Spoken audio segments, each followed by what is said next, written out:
Hi, I'm John Doherty, and today we're going to revisit P2, arguably one of the most important positions in the golf swing. It is starting the motion of the golf swing. It's getting us to the club first parallel in the backswing, and probably one of the most messed up positions in golf for amateurs and even pros that reach out all the time and they don't understand what's going on with their takeaway, their P2. Hopefully this video will help really isolate and focus the most important areas to get your swing started in the right direction. All right, that being said, we're going to move to the down the line view. We're at P1, balanced with a little more weight on my right side. And now we're going to look at P2. So P2 is the club shaft parallel to the ground. And how do we get this club started? I'd like to see the focus in three areas. Focus number one is on the right wrist bending back. Two, the right elbow flexing. And three, getting the hips. And this is the tricky part. And most people start their swing by roundhousing their hips. And that's the hips starting to rotate too flat.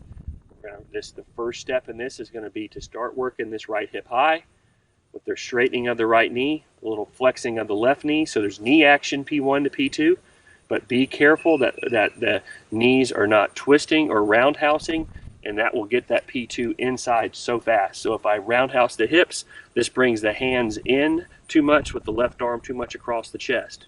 So the focus is going to be on the right wrist bending, right elbow flexing. Now we got some positions here at P2 we could look at. So I've added a little weight shift as far as the left. I'm sliding, I like to word it this way. I'm starting to begin to slide the left side of my body into a braced right leg. This will start the hip slant kicking up instead of roundhousing the hips this way. Here's the hips moving. Watch when you see someone do this, the left butt will go towards the target and the upper body will tilt right. This is probably the biggest mistake I see in a golf swing is this roundhousing of the hips or too level with the hips versus getting the right hip to start beginning to work up as we bend the right wrist back and flex the right arm up this way. We can start getting into some nice rhythm here. P1 to P2, and I'm getting a little bump I'm feeling my left side of my body begin to slide into that braced right leg. So I got a little rhythm stepping this direction, not this direction.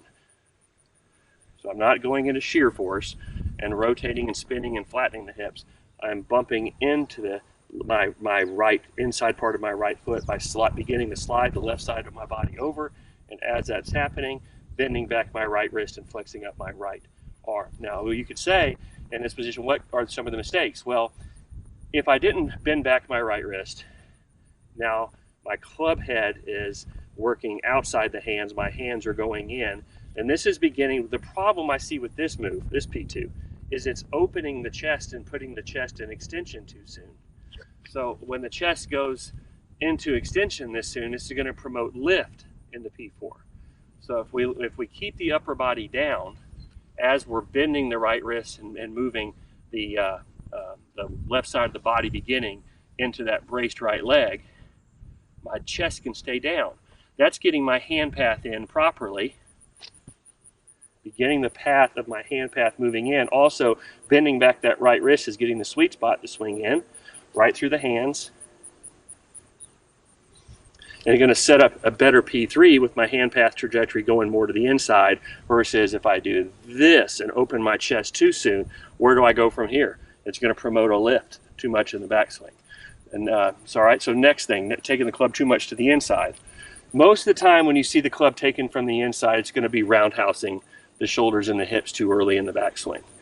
Instead of bumping the left hip into a braced right knee, getting that right hip to grow high and that left hip to start the process of going low, you're going to see the club going in too much by either rolling too much excessively of the left forearm, too much pronation, too much supination of the right hand, or just roundhousing the upper body. You can see there's no gap here between my left arm and my body, and in a perfect P2, watch how there's this space between my left arm and my body as I'm bending back and flexing the right arm. So the right arm is flexing not just like a bicep curl, but at an angle, a 45-degree angle, where it's adding external rotation and flexing at the same time is the process. Now, if you also notice at P2, my right elbow is really not working behind my body. So I'm just keeping my right arm in the right quadrant of my stomach as I'm flexing it and bending my right wrist back. Also, when you bend the right wrist back with the grip that I talked about in P1, you should have a pretty neutral to flat left wrist at P2 with the club pretty square. So if you're taking P2 and the club face looks like this, there's a good chance you have a grip at P1 that's very palm down. So how you hold the club at P1, will kind of show up here at P2 when you bend the right wrist back. But that's the gist of P2. So P2, the big problem that I'm seeing most people do is they're going to start roundhousing the hips instead of starting to work this left side of the body into a braced right leg. And this is something you can put a club here on your hips and start to feel that how the right hip's going up, left hip's going down, instead of keeping the hips level. That's the big one. Number two would be to get this rhythm down of bending back the right wrist and flexing. It's all done with the right arm. So the right arm is the right hand, right arm is a complete control of the takeaway, the backswing, downswing. Left arm is pretty much inert in the golf swing. It's like a piece of rope. Matter of fact, you can put on a jacket and take your sleeve out of your left arm and grip it with the right arm and start to feel that on how the left arm is very inert in the swing. But yeah, right wrist bending, when you flex the right elbow up, it'll cock the left wrist perfectly, which will get that elevation of that club head to go right through the hands at P2. If you kept the right arm straight, it's going to keep the club and the left wrist from cocking. Also, keeping the right arm straight, which you see this a lot, pushes that right shoulder back way too soon in the swing. So where do you go from here?